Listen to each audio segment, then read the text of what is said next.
Okay, so we are getting ready to do a cleanup on this property. I mean, you just saw this one. We did the mulch in the front. We made it look real good. I mentioned that she is moving out and they're selling the home. So we want to get it cleaned up and looking good again. And they need some more work done in the back. So what we're gonna do is pretty much everything that's not meant to be here, we're gonna cut out. And there's a clematis vine in there, but there's also a tree. So we're gonna cut that out. This over here, we're gonna haul that away. We're gonna haul all these timbers away. The stone stays, but we're gonna take that door. We're gonna cut those little sucker trees out. Moving over here, next to the shed, you know, it's just crazy overgrown back here. And it's just some sucker trees that have just come up. And I cut this down several years ago, but you know, as you can tell, it needs it again. And then all of their old, I wonder how old that push mower is. It's an old electric mower. You know, we got some other push mowers back there, some trash.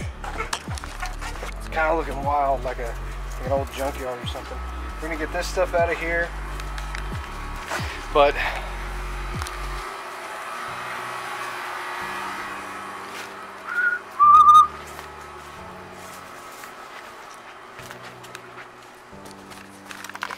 now while James starts loading this stuff, he's going to put all this in the truck bed as much as he can, because this is going to have to go to the actual dump facility and not the green waste facility. So all the trash type stuff he's going to put in our truck bed, and all of the green waste, which is, you know, anything that's naturally grows on its own, all the green waste material he's going to put into the trailer, and from there we can go to the dump in the morning. But we have a mowing route tomorrow, and I don't want that to get in the way of our mowing schedule, and tomorrow's Sunday anyway, so you know, if we don't, I don't think the dump's open on Sunday, I don't know. Anyways, right now he's getting the truck bed cleaned out. We got a power washer. I broke mine. It can be fixed, but at this point she wanted her house to look good for pictures, which are on Monday, and we're going to also power wash your sidewalks, all the concrete, the house, and yeah. So while I would love to film James doing the cleanup, well, us doing the cleanup together, I'm probably not going to be able to film a lot of that, because I am going to be filming the power washing, and we're going to be using the power washing as an ad for our business, because it's August now. What's after August? October. What do I do in October? I do more power washing because the grass starts slowing down, and before we get into August, September, then October, I'm getting ahead of myself, but either way, we want to ramp up locking clients for power washing, because it's coming and it's going to slow down. Don't think that it's not going to slow down. Don't think the money's always there. I thought that my first year, I'm like, it's not going to stop, it's great. It stops. So you got to be prepared for it.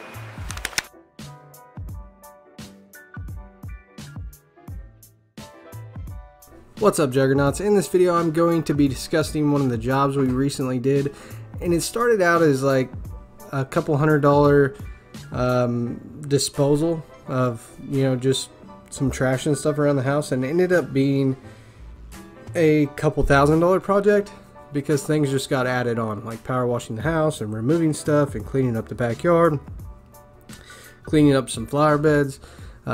It just kept evolving the more and more we came. It was kind of like, hey, do you need that done too? Would you like that done too? We can do that too.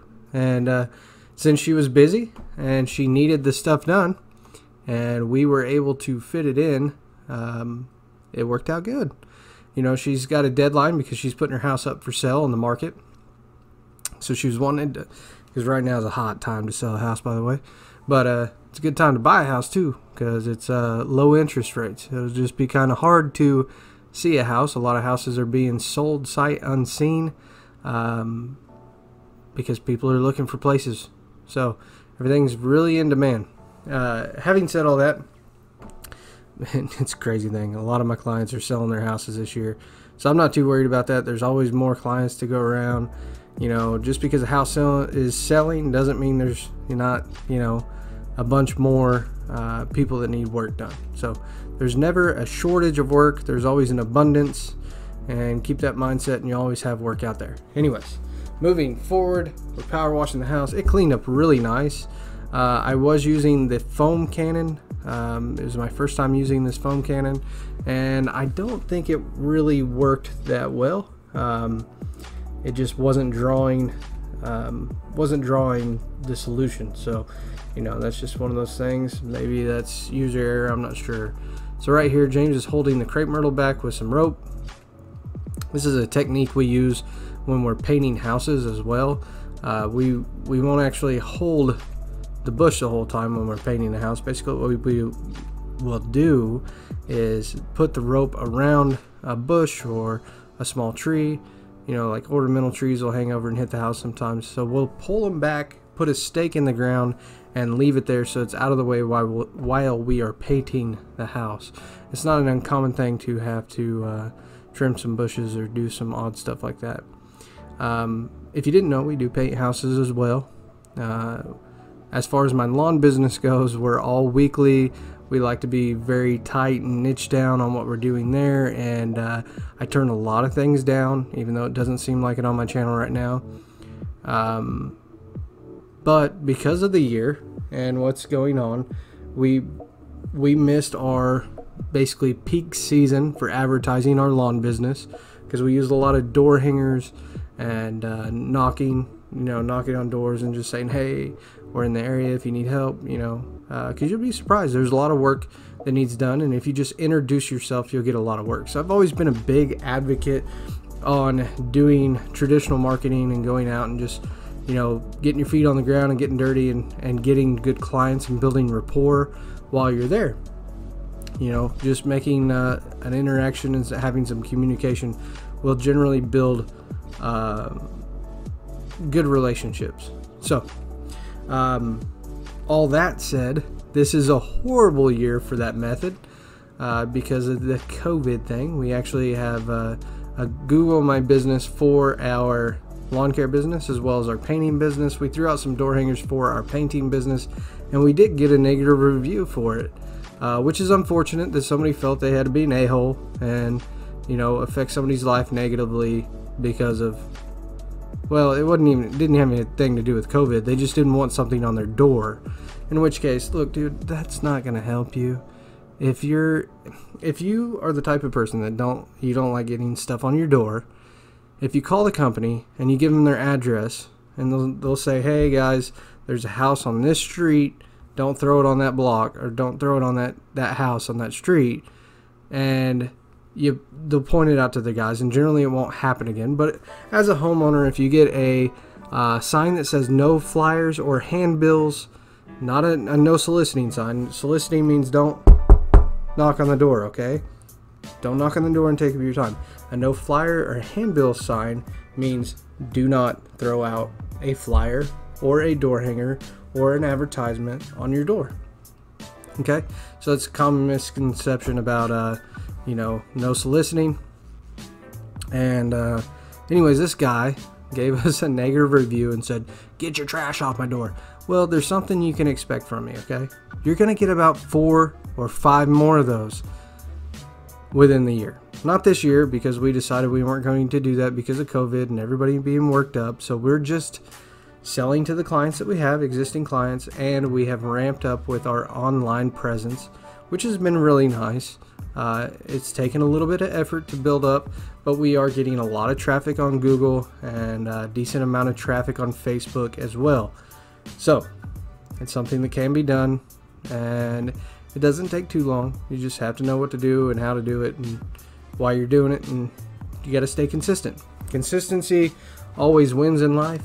You know, it's okay. You know, I know everybody gives me crap about my weight, but here's the thing.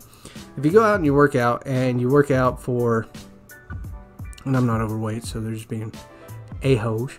But anyways, if you go and you work out, and you were to work out one or 2 times, and you work out really, really, really hard, did you make a life change? No, you didn't. You just went out and you did something 1 or 2 days, and long term, it's not going to help you out. So the same thing applies to your business. If you go out and you throw out door hangers one day and you do it all day, it's not really going to positively affect your business. You might get 1 or 2 clients. You might not get any. You know what I mean? But if you are to go out and you do that every day, you will gain clients. You will get clients. You will have an abundance of clients, and you can raise your prices and you can charge accordingly. Could be because you have the confidence that your phone's going to ring and you have the work, which is how you turn away oddball stuff. Now for us, we have 3 days of the week that we mow about 20 lawns each day. We kind of fluctuate between 50 to 60 clients. I normally don't go too high over that, but that's just where we're at now. In the future, like next year, we plan on bumping up to about 120 lawns, so doubling the amount that we're actually servicing. But for this year, it's the same as what I've done in the past. I've always kept around 60 clients. Only last year and, well, in 2018 is when I started making the transition. But last year I moved everybody to weekly. So that 60 lawns used to take me about 6 or 7 days a week to mow. And then last year, solo, I could knock out 60 lawns in 3 days. And if you're, you know, maybe you're a lawn guy and you're going, there's no way. Yeah, there really is. It's not that hard, okay? You average about 2.5 lawns per day, or 2.5 lawns per hour, and you'll knock out 20 lawns real fast, okay? It's not that big a deal. The highest I've ever cut by myself in one day was 26 lawns. 26 or 27.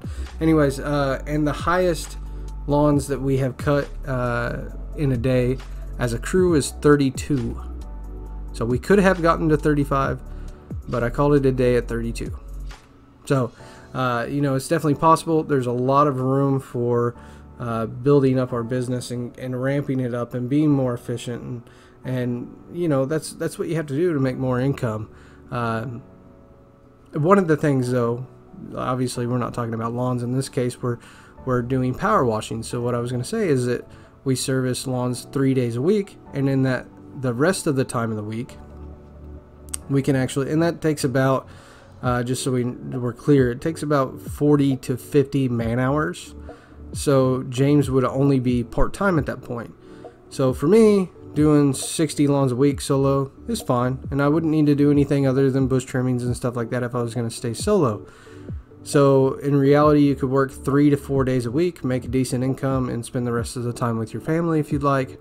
Or in this case, you know, I have an employee, which is my brother James. We would like him to have full time, and because he's getting paid by the hour. Okay, as an owner, you're getting paid by commission basically, because you're getting paid by the production and what's done and the revenue generated off that. If you have an employee, they're paid off hourly. If you grow your business, maybe you switch yourself to hourly instead of you know, a salary type thing, or maybe switch yourself to salary. I would suggest doing that either way. As the owner, like I said, you're paid by commission, how much is done. But if you pay yourself hourly, your bank accounts are going to be in a lot better position than if you allow yourself full access to the bank account to just spend it however you want. That's a lesson that took us a couple of years to learn. But having said all that, I want James to have full time. And not only do I want him to have full time, but I want him to have full time as long as I can during the season. So that involves some creativeness with your scheduling of services. So power washing we can do after lawns start shutting down, you know, late September and into October before it gets real cold. We can still do power washing before it gets too cold. So that allows us to have some season extension. And the same thing, you know, then we go from lawn care, we start doing power washing and seeding, then jump right into leaf cleanups. And then from leaf cleanups, we go into big property cleanups and, you know, getting everything looking good on the property again. Then about the time all that's done, we're back into mowing. Okay, so we got a decent amount done. We got the front face of the house and the side over here taken care of. Started the power washing. I'm going to hit this with some chemicals tomorrow, some degreaser, see if that oil won't pull up. But you know, there was a old, I can't remember what they had before, but they had an old Chevy here dripping forever, and I imagine it was over here for a while. This big oil stain, and that's kind of the runoff. We're gonna leave it like that tonight, and we'll be back tomorrow to clean up. And this section kind of got a water issue there, but that's all right. This area was crazy. It was really dirty in there. I don't know if you got to see any of the footage. I wonder how it came out, but you know, we'll have to see. But all in all, man, this vinyl came out looking a lot better. And while I was doing that, James did all of that. He's killing it, man. He's back there really cleaning it up. He got pretty much all the green waste type stuff out, so we'll be able to take that to the dump in the morning.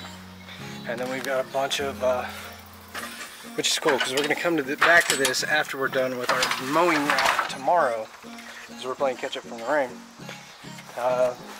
We're going to cut this out, which all the power washing, I got that done up to there. But we're going to cut this out. It's got a clematis vine in there, but since they're moving out, no point in keeping it.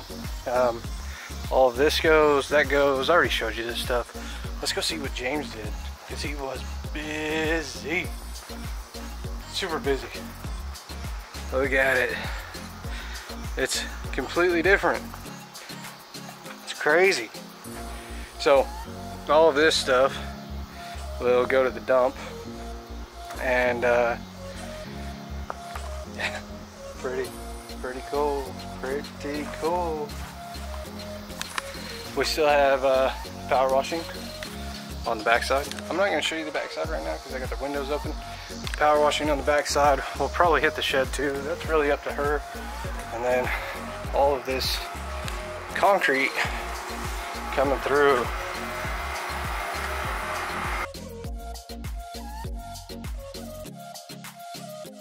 Alright, here we are starting day number 2. And we're getting the side of this house sprayed down. Get some solution on it first, right? Getting it ready, putting it on the concrete as well. Like I said, I don't think I had the foam cannon actually working, but everything polished up really well. So we're gonna go ahead and get this sprayed out, and then all the trash on the side of the house. That's good up close shot, right? But the problem with doing stuff like that is with power washing, you're getting water on the camera non-stop. In this case, I was using one of my Nikons, not my GoPro. So we'll have to try this with maybe a head mount down the road and see how it works. You know, maybe it works good, maybe it doesn't. We'll see.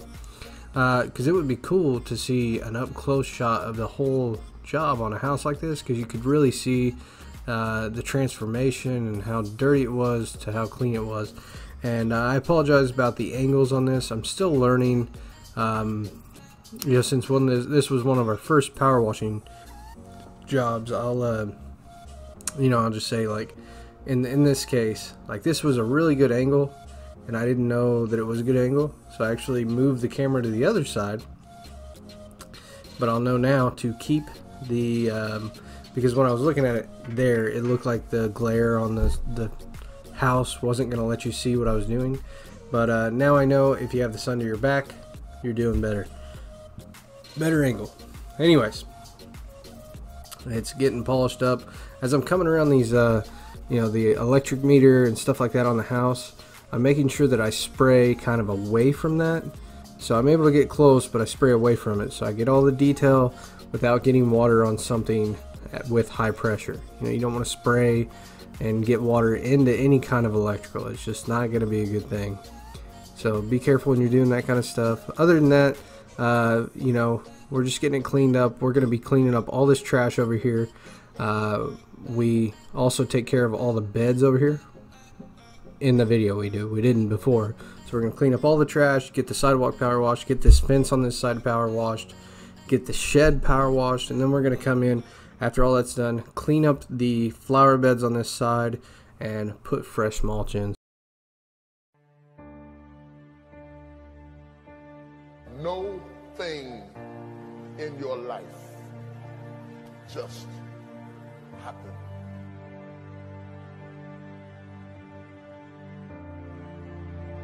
There are some things that you learn in the process, in the painful grappling of climbing up to a place rather than being zapped to a place. The things that you went through getting there give you the tenacity to stay there. The fight is your friend. My life was shaped in part through tragedies.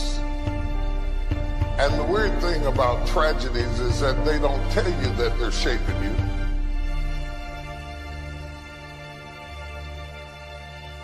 Intellect can describe it, but only instinct can find it. People always remember and talk about how you made it and you're king or you're the president or you're the pope or whoever you are, but they don't understand what all you went through to get there. By the time I figured out what life was all about, it was time to go. I've been sick before. I made it. I've been broke before. I made it. I've been brokenhearted before. I made it. I cried all night, but I made it. I've been betrayed, but I made it. I've been lied on, but I made it. I've been destitute, but I made it. I've been rejected, but I made it.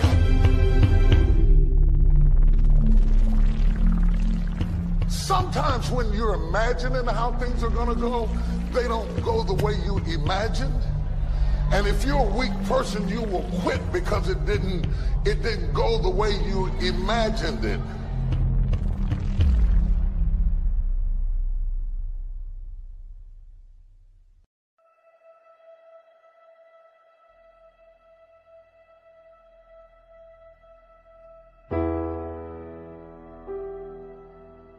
If you don't learn how to master the breaking point, you may have many ventures, but you will not accrue massive success in any area because you have not mastered the breaking point.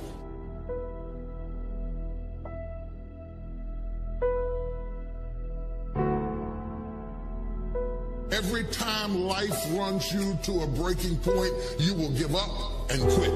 You will back away and run. You will say, this is too hard, this is too emotional, this is too stressful, and you will back away. You cannot be a champion until you have survived a breaking point.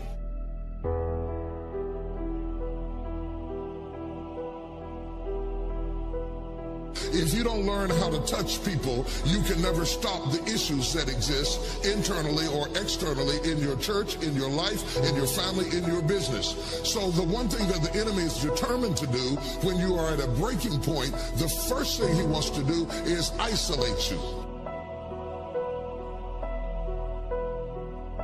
The only thing wrong with your dream is that you're trying to do it by yourself.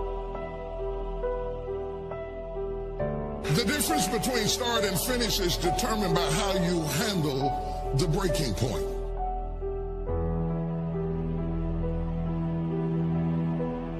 In the process of going up, whenever wheat comes up, tear comes up to the same proportion. Or let me say it in a way that's familiar to you, new levels bring new devils. So while you're coming up, on one side, your haters, problems, situations, circumstances, responsibilities, debt factors, bills, organizational infrastructure needs all come up at the same level. That one fact, you can't come up over here and not come up over there. They both grow up together.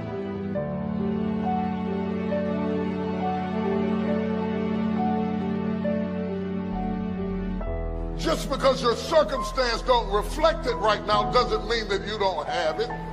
Believe in yourself and get up out of there and go do what you've got to do.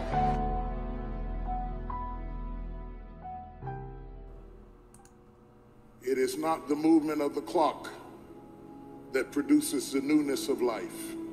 It is the movement in your mind.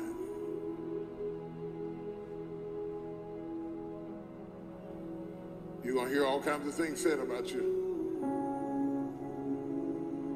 Throw it behind you. that you see today, you will see them no more. No weapon formed against you shall be able to prosper. Every tongue that riseth against you, God will condemn. This is my time. Truth of the matter is, everybody in here is going through a change. You don't have to be ashamed of yours.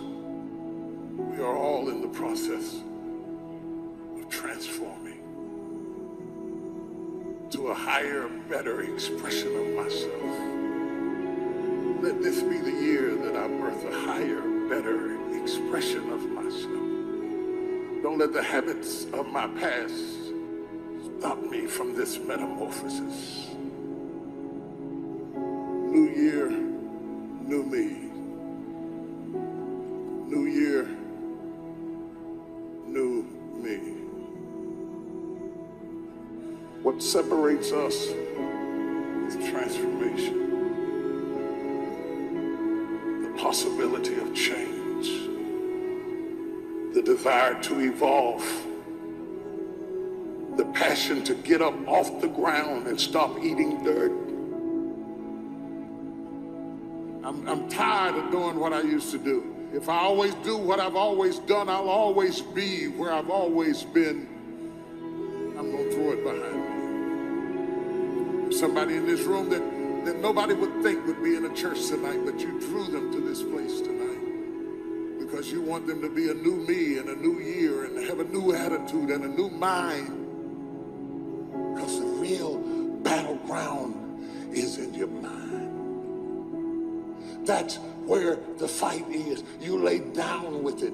You get up with it. You go to work with it. You can't digest your food because of it. Smiling in front of people and nobody knows that there's gunfire going off in your head. It's not a geographical location. It's not debt. It's not money. It's not haters. It's not enemies. It's not liars. It's not backbiters. That's not the battleground. Stop wasting your weapons on what people say, because it is not what they say about you that matters.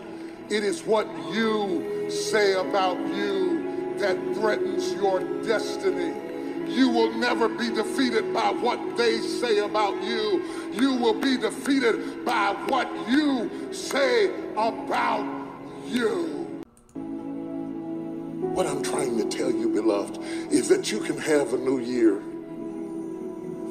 but it don't mean jack diddly if you don't have a new mind. I'm telling you that you can buy a new car, but if you put the old man in a new car, you're still going to have the old experience. I'm telling you that a new house doesn't make a new marriage.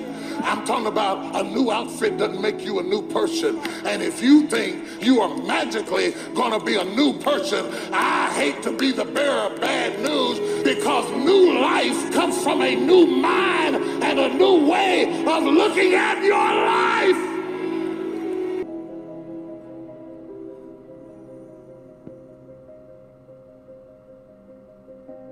Are you committed?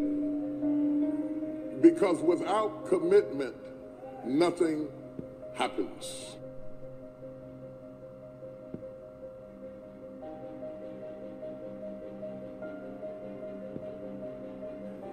If you don't learn to give like you learn to get, every area that there is not reciprocity, it will die.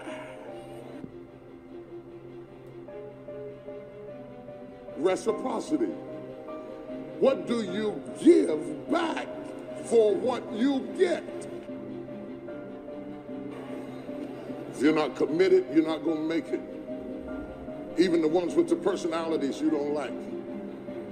You have to be committed through the storm and the rain and the heartache and the pain and the disappointment. You have to believe in the we and the us and not the me and the you, or you're not gonna make it. It's a commitment. It's not a feeling. Until you have had the taste of finishing, you will not respect yourself. Until until you follow through, until something is done, come hell or high water. Tears and struggles and pain, and you go through it anyway, and you show up and you continue to fight on no matter the circumstances. After a while, something begins to wither inside of you.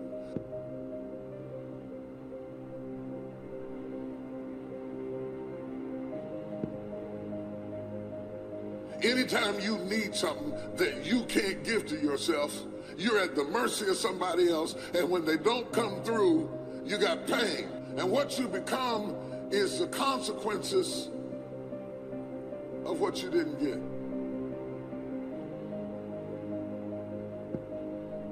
It's an urge. It's an urge. Truth be told, every champion has felt it. Every president has felt it. Every king has felt it. Every lion has felt it. Every winner has felt it. Every soldier has felt it. Every victorious person has felt it. The urge to quit. Don't you give up on your dream. I don't care if you don't have the money, you don't have the help, and you don't have the family for it, and you don't have the background for it, and you don't have the friends for it. Don't you give up on your dream. Don't you do it. Don't you do it. Don't you do it. It may take you twice as long. You may have to take courses and classes. You might not read as fast. You might not move as quick. You might not have as much. But don't you quit.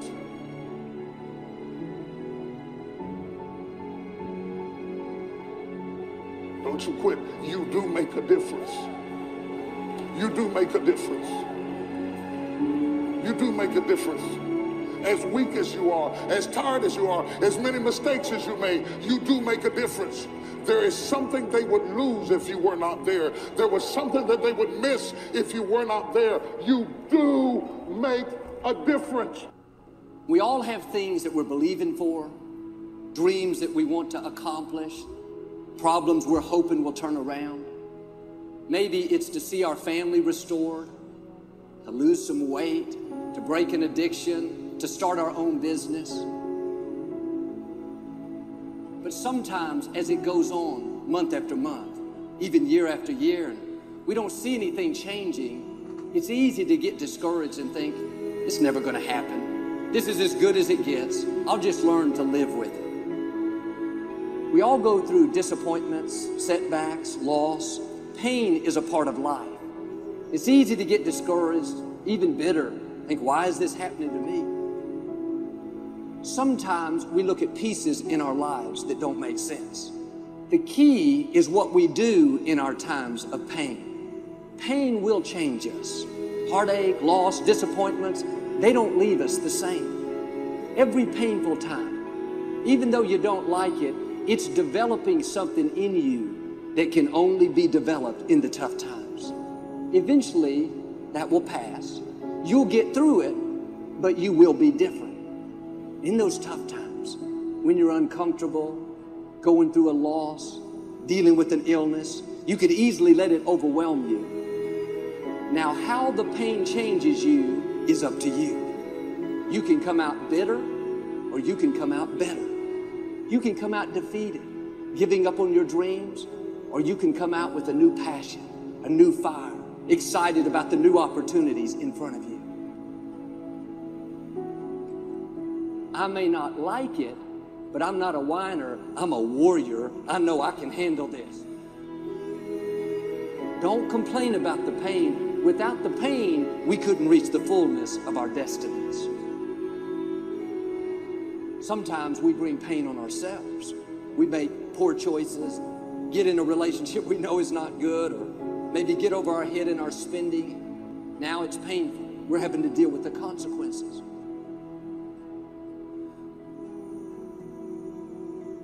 All of us experience pain. My challenge, don't just go through it, grow through it. That difficulty is an opportunity to get stronger, to develop character, to gain new competence. Anybody can give up. Anybody can let it overwhelm you, but you know what that's doing? Wasting your pain. That pain is not there to stop you. It's there to prepare you, to increase you, to develop you. Difficulties are a part of life. Now quit telling yourself you can't take it. You're not weak. You are well able. Eventually the pain will pass. You'll give birth to new strength. Just because it hasn't happened yet doesn't mean that it's not going to happen. And there will always be forces trying to convince us to settle where we are. Life has a way of pushing our dreams down. They can become buried under discouragement, buried under past mistakes. There are dreams buried under divorce, buried under low self-esteem. It's easy to settle for mediocrity even though we have all this potential buried on the inside. What are you remembering? The hurt, the pain, what didn't work out?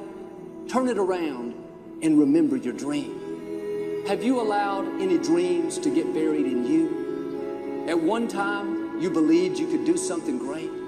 You believed you could lead the company in sales. You believed you could break that addiction.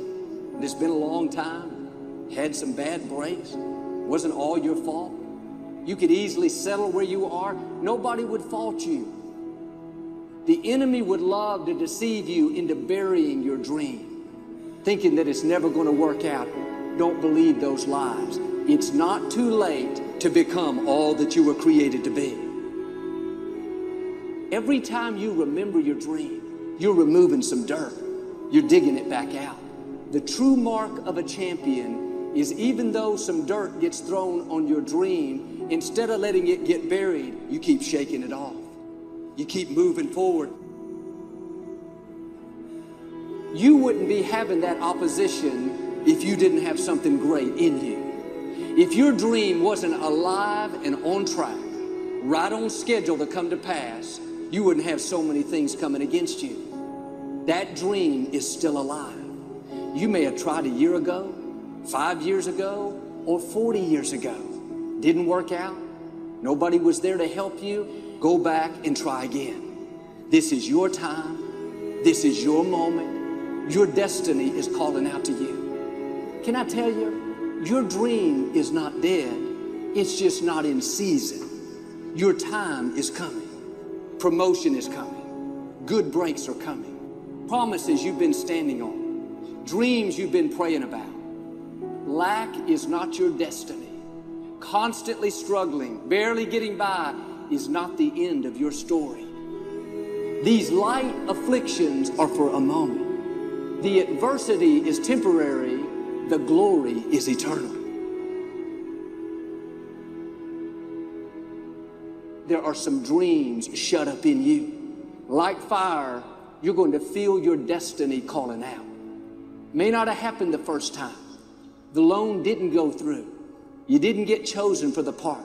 The medical report wasn't good. That's okay. It's still in you.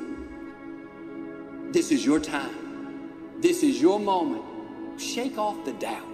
Shake off the negativity. You're at the right place. You're at the right time. Now all you've got to do is get in the right frame of mind.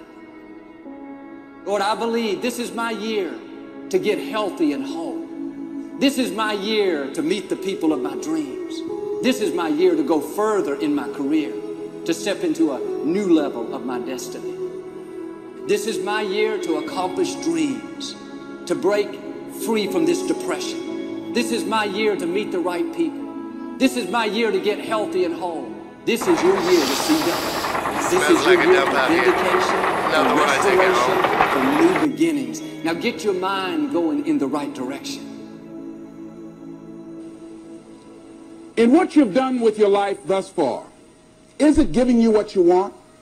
Is it giving you what you want? When you look toward the future, when you look at all that's going on out here, is there some place within yourself you say, hey, I know I need to be out there in that arena. I know I can do more than what I've been doing. I know there's some great music that I have within me that I haven't brought out here yet. Is that something that you begin to look at within yourself? See, I say if you look at your life, and if you're not getting what you want, you owe it to yourself to do something differently. If you're on a job, 85%, they say, of Americans go to jobs that they're unhappy.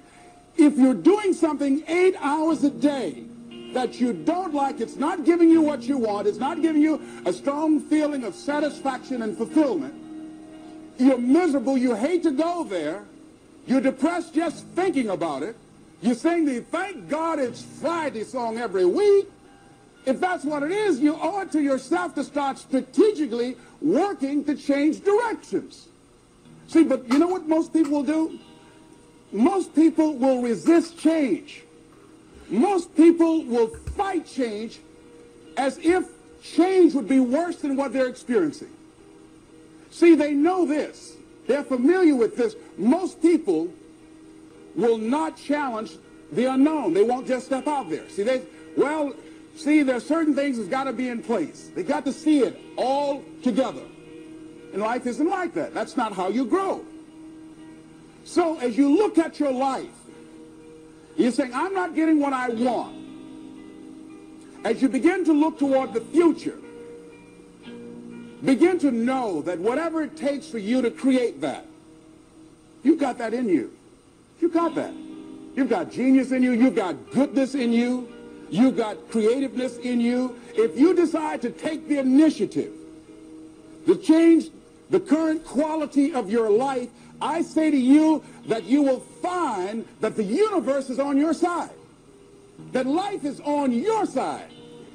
Now, will it be turbulent? Yes. Will it be easy? No, no. Will you have some opposition? Yes. Will I make a lot of mistakes? Yes. Will I get hurt? Yes. Yes. See, a lot of people won't try anything different in life because they don't want to get hurt. Let me tell you something. It's too much pain to duck. Pain is everywhere. You can hide under here. It will come where you are. It's everywhere. Viktor Frankl calls it unavoidable suffering. You can't duck it. But most people spend their life not wanting to deal with the pain of rejection, the pain of defeat, the pain of being disappointed, the pain of losing, the pain of failure, the pain of being criticized, the pain of not being liked, the pain. That's called life. Life is full of pain. It's everywhere. But guess what? There's no gain without pain. Because it's the pain of regret that you experience. If I had it to do over again,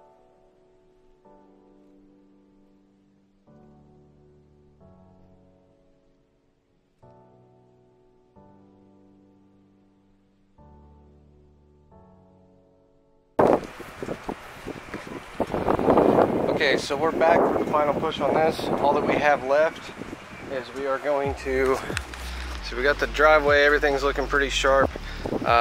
The curb line over there, the curb line over here, and then this section of the driveway. So James is gonna jump on that. And we have a little helper today. Say hi, Maddie. Hi. Maddie's with us for a little bit. Her mom's at an appointment.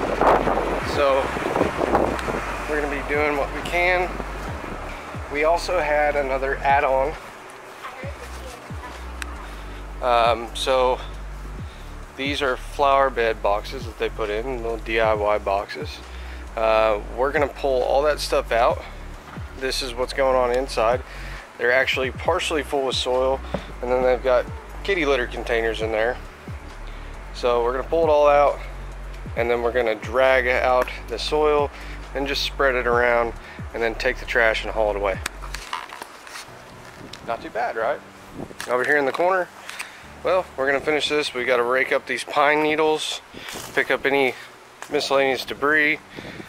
These are compost containers. We're hauling those away. This stays, that stays, those go. And back here, you guys remember how crazy it was? It was super tall. Well, we got all that cut down, but we still have some stumps. Why James left them tall, I don't know. But we're gonna cut those lower, much lower. Come in and cut these lower, and then just pick up the extra trash, cut this stuff down. Overall, it's looking really good. And then over here, pretty sharp.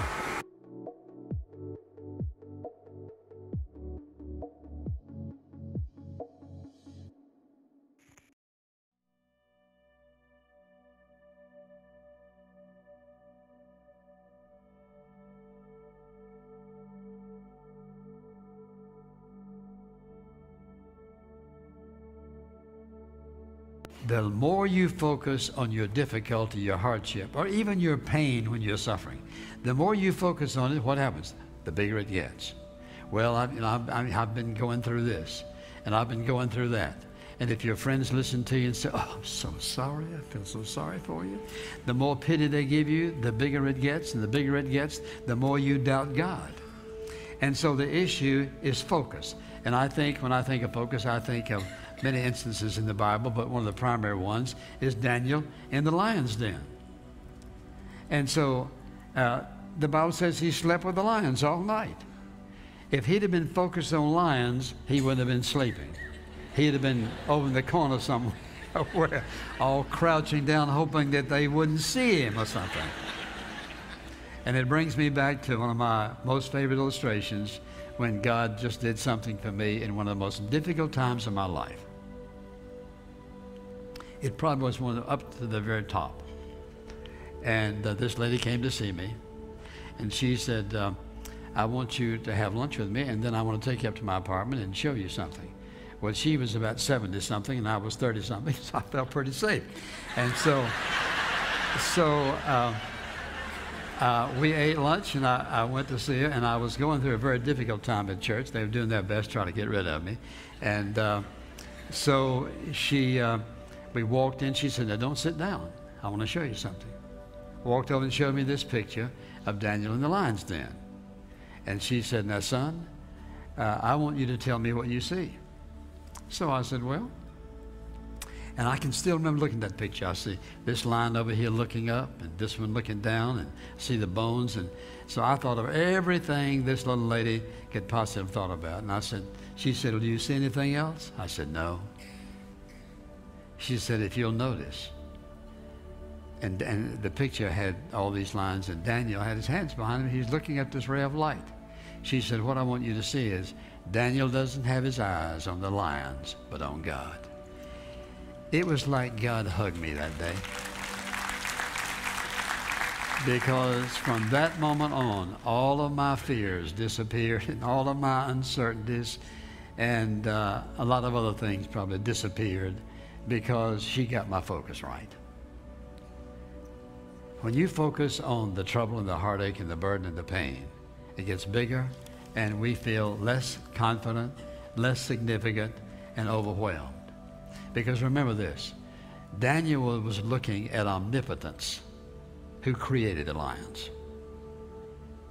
He could shut the lion's mouth. He could have killed every one of them in a second. He just let them hang around while Daniel went to sleep that night.